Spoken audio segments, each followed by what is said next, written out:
কুসুমপুরের সকলের ঘরে ঘরে আনন্দ যেন ঠিকরে পড়ে। কারো ঘরে অভাব নেই, সকলেই নিজেদের জীবনে ভালোই ছিল। কিন্তু হঠাৎ হলো এক দুর্যোগ। ওই দিকটায় তো কখনো কোনো গাছ লাগাইনি, দেখে মনে হয় কেউ এর আগে ওখানে কিছু লাগায়নি। যাই, এই সুযোগে জমিটুকু কাজে লাগাই, শাবল দিয়ে মাটি খুঁড়ি।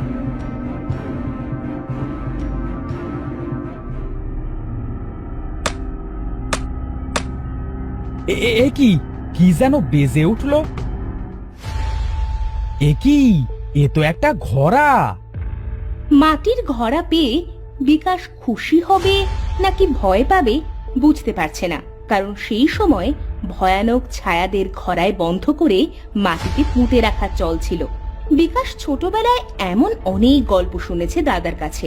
তখনই তার বোন পিকু এসে হাজির।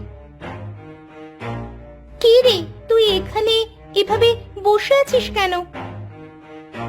এ কি, এটা তো একটা ঘোড়া, কোথায় পেলি রে? এই মাটির ভেতর থেকে পেলাম। চল চল, খুলে দেখি, ভেতরে নিশ্চয়ই কোনো গুপ্তধন আছে।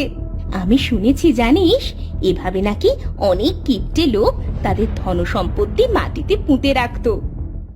কিন্তু আগেকার দিনে অনেকেই দুষ্ট ছায়া আত্মাকেও এইসব ঘোড়ায় বন্দি করে রাখত। যদি এই ঘোড়ায় সেই আত্মা বন্দি থাকে তবে আমাদের বিপদ হবে। আরে দাদা, তুই কেন ভয় পাচ্ছিস? আমি তোর থেকে ছোট, তাও দেখ ভয় পাচ্ছি না। এসব ছায়া টায়া বলে কিচ্ছু হয় না, বুঝলি? সব মানুষের মন গড়া কথা। খোল, তুই তাড়াতাড়ি ঘোড়ার মুখটা খোল। না বোন, অনেক সময় বেশি সাহসের ফল খারাপ হতে পারে।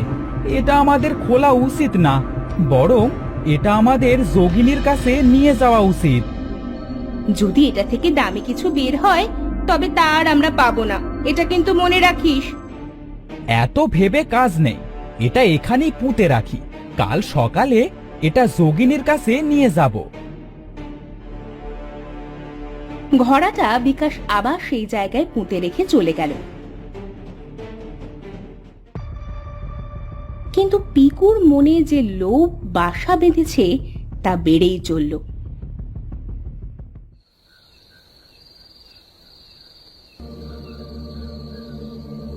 সন্ধ্যায় যখন সকলেই তাদের ঘরে চলে গেল, তখন পিকু কি করলো দেখুন।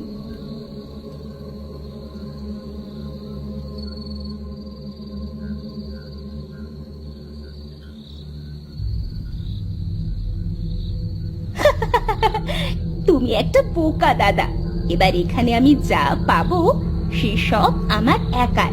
দেখি দেখি এটা খুলে কি পাওয়া যায়। ঘোড়ার মুখ খুলতেই তার ভেতরে থাকা ছাই উড়তে শুরু করলো, আর চারপাশ ধোঁয়া হয়ে গেল। কিছুক্ষণ পর ধোঁয়া কেটে যাওয়ার পর পিকু দেখতে পেল সেই ঘোড়ার ভেতর কিছু হাড়গোড় আর একটা বড় হীরের আংটি। ইস, এই যে দেখি মানুষের হাড়। ধুর, মনে হয় কোনো মরা পোড়ানোর পর হাড় এখানে রেখে দিয়েছে। ভাবলাম কোনো মূল্যবান কিছু। আরে এটা কি, কি যেন চকচক করছে না? মা, এটা তো একটা আংটি। নিশ্চয়ই নিশ্চয়ই এটা সেই লাশের। এটা তো মনে হচ্ছে অনেক দাম। যাই যাই, বাড়ি যাই। আংটি পেয়ে মহা খুশি হয়ে পিকু সেই আংটি নিজের হাতে পরে নিল। কিন্তু তার ভাই যেন বুঝতে না পারে যে সে ওই ঘোড়ার মুখ খুলেছিল, তাই সে সেই ঘোড়া আবার আগের মতোই বেঁধে মাটির নিচে পুঁতে রাখলো।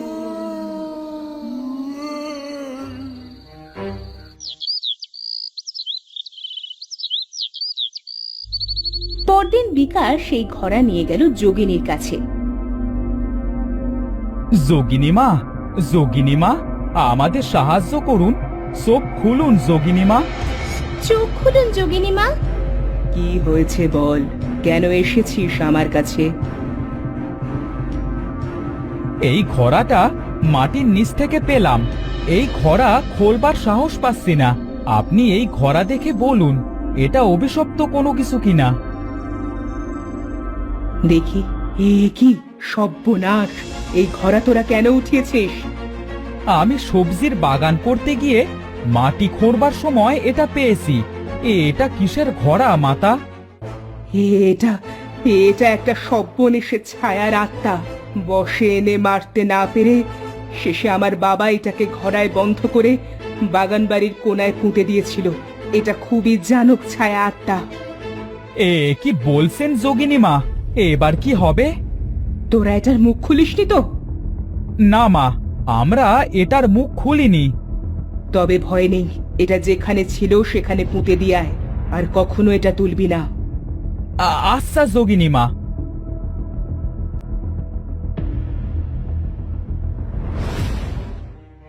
বিকাশ মাটির ঘোড়া আবার যথাস্থানে রেখে দিল। অন্যদিকে পিকু হেসেই কুল পায় না। ওই যোগিনী আর আমার দাদা দুজনেই খুব বড় বোকা।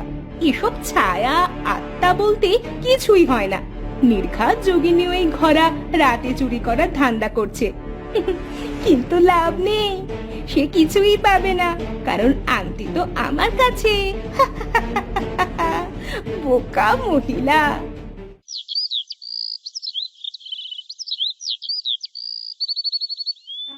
পরদিন সকালে হঠাৎ সকল লোকজন এক স্থানে জড়ো হয়ে দাঁড়িয়ে আছে। তাদের দেখে পিকু আর বিলাসও সেখানে এলো ভিড় ঠেলে। এসে দেখে এক লোক ঘাড় মটকানো অবস্থায় মরে পড়ে আছে, তার শরীর রক্ত শূন্য ফ্যাকাশে। ও বাবা গো, কি কাণ্ড! এটা এটা কিভাবে হলো? কিভাবে হলো এসব? কে এই লোক? এই গায়েরই লোক, কিন্তু এভাবে মরল কিভাবে কে জানে। দেখে মনে হচ্ছে কেউ ঘাড় মোটকে রক্ত খেয়ে ফেলে রেখেছে। আমাদের উচিত যোগিনী মাকে ডাকা, একমাত্র তিনি পারবেন সমাধান দিতে। বাপরে, কি বিপত্তি নামলো আমাদের এই সুন্দর গায়ে, কে জানে। আমি যোগিনী মাকে ডেকে নিয়ে আসছি। বিকাশ যোগিনী মাকে ডেকে আনলো। তিনি এসে প্রায় আঁতকে উঠল। দেখি দেখি, সরো সরো সবাই, দেখতে দে আমায়। এই সরো সরো সরো সবাই, যোগিনী মা এসেছেন। হায় হায়, এ কি কাণ্ড! এ তো এক ভয়ানক দুষ্টু ছায়া আত্মার কাজ। সেই লোককে মেরে ফেলেছে। কিন্তু যোগিনী মা, এই আত্মা কিভাবে এলো এই গায়ে? তোরা তোরা সত্যি করে বলতো, ওই ঘোড়ার মুখ খুলিসনি তো? না যোগিনী মা, আমরা খুলিনি। তবে তবে আমায় আজ রাতে ধ্যানে বসতে হবে। আমি যোগ বলে দেখব এই আত্মা কোথায় আছে। তোরা এখন এই লোকটাকে নিয়ে তার পরিবারের কাছে যা।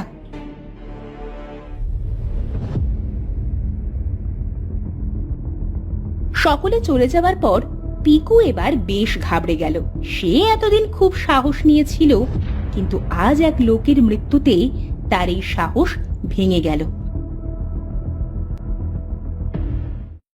ঘরে গিয়ে আংটিটা বের করে একা একা কথা বলতে লাগলো সে। কি যে হচ্ছে! আচ্ছা, এই যোগিনী মায়ের কথাই ঠিক নয় তো? আমি তো এই ঘোড়াটা খুলেছি, এবার কি হবে? আমার কি বলে দেওয়া উচিত সবাইকে? না না, এখন কাউকে কিছু বললে সকলেই আমাকে বকবে। আমি কাউকে কিছু বলবো না, ঘুমিয়ে পড়ি বাবা। রাতে পাশের বাড়ির মালতী তার এক হাঁস খুঁজে না পেয়ে বাইরে খুঁজতে লাগলো। হঠাৎ সে দেখলো পিকু লাল চোখে তার সামনে দাঁড়িয়ে আছে। পিকুর চোখ বেয়ে পড়ছে রক্ত, সামনের দুটো দাঁত বড় হয়ে গেছে রক্ত চোষার মতো। পিকু, তুই তুই এখানে এভাবে? কি রূপ তোর পিকু? পিকু নই আমি হলাম ছায়াত্মা। আজ তোর ঘাড় মোটকে রক্ত খাবো।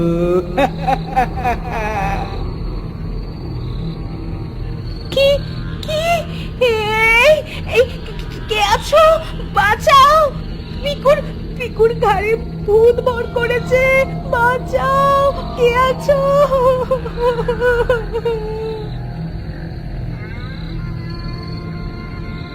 হঠাৎ পেছন থেকে পিকুর শরীরে মন্ত্রপুত জলের ছিটে দিয়ে পিকুকে অজ্ঞান করে দিল যোগিনী। তার সাথে দাঁড়িয়ে আছে বিকাশ নিজে। তাড়াতাড়ি তাড়াতাড়ি ওকে ধরে নিয়ে বেঁধে ফেল, ও শুধু কিছুক্ষণের জন্য অজ্ঞান হয়েছে মাত্র। প্রথমে বিশ্বাস করিনি, তবে এখন বিশ্বাস হলো যে আমার বোনের শরীরে ভর করে ওই ছায়া আত্মা মানুষকে মারছে। কি কি হচ্ছে এসব? আমায় আমায় বাঁচাও! ভয় পাস না, পিকুকে ধরে তোরা বেঁধে ফেল। আমি এখানে যজ্ঞের আয়োজন করছি। পিকু দড়ি দিয়ে বাঁধা অবস্থায় পড়ে থাকলো। যোগিনী তার সামনে বসে চালাতে লাগলো সব যজ্ঞ। একসময় পিকুর শরীর থেকে বেরিয়ে এলো এক ভয়ানক লাল ছায়া আত্মা। ছাড়, ছেড়ে দে আমায়, সব কথাকে খেয়ে ফেলবো। ছেড়ে দে বলছে। তুই এই মেয়েটার শরীরে এলি কিভাবে? তোর বাস কোথায়? বলবো কেন? কিচ্ছু বলবো না তোকে, কিচ্ছু না। ছাড় বলছে, ছাড় বলছে। সবার আগে তোকে খাবো। ছাড়! এই নেই 7 কলসির মন্ত্রপ্রুত জল। একটা ছোট পাত্র থেকে যোগিনী কিছুটা জল ছিটিয়ে দিল ছায়া আত্মার উপর। না,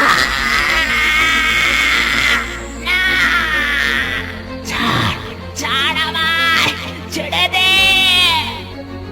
আগে বল তুই কে, কোথায় তোর বাস, কিভাবে এলি? বলছি আমি 200 বছরের পুরনো ছায়া আত্মা।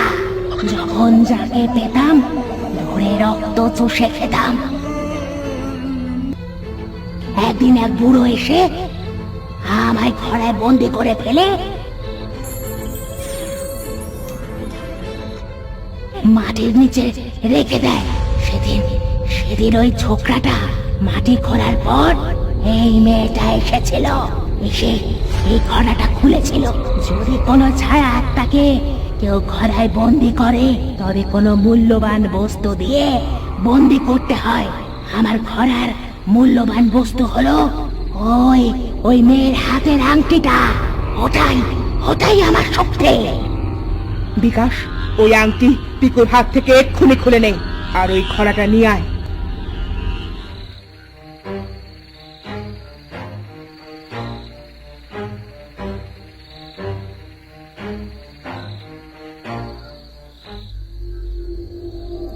না, এমন করিস না।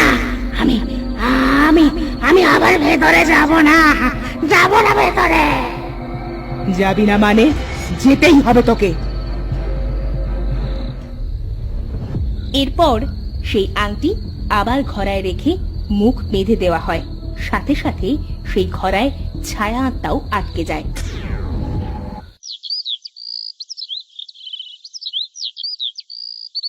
এবার সেই ঘড়া নদীর মাঝখানে পুঁতে রেখে আসে বিকাশ।